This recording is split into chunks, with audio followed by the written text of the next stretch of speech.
I'm John Aravosis, and I'm a blogger and political consultant in Washington, D.C.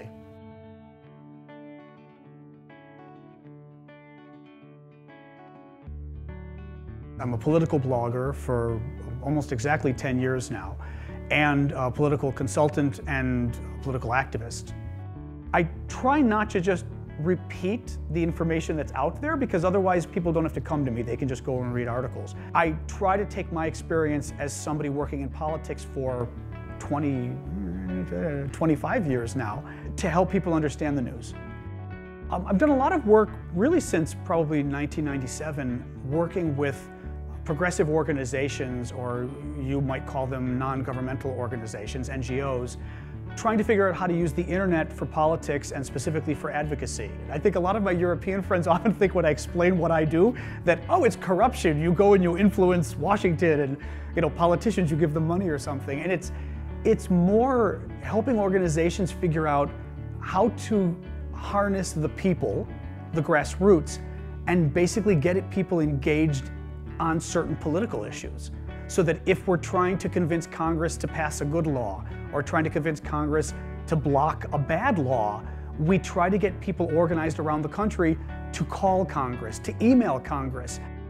What was maybe the most difficult choice for me, and maybe the most dangerous or risky, was deciding to work on my own and not just continuing with the easy career path.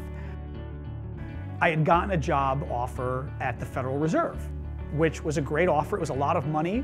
Honestly, not that much less than I make right now, and this was 20 years ago. But I didn't want to work as a lawyer for the government. I just thought it was boring. So I decided I was going to go work on my own and be a consultant and just help organizations, NGOs, figure out how to use the internet for politics. And it was a little risky because people didn't do that back then.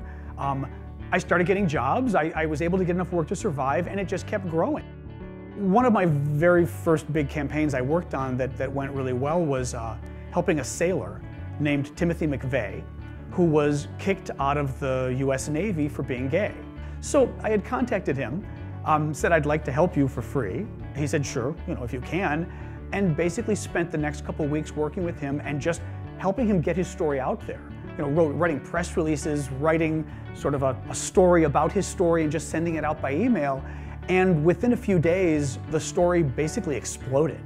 This was really the first time, one of the first times that we had had a successful fight back against the military on this policy.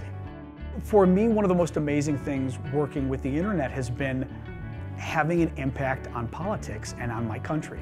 And not just my country, but I mean on the world.